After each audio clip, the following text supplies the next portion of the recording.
పల్లెటూరి పిల్లగాడ పశులగాచే మొనగాడ పాలు మరచి ఎన్నాళ్ళయిందో ఓ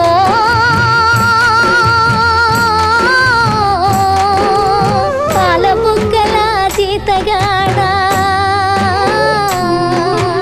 కొలువు కుదిరి ఎన్నాళ్ళయిందో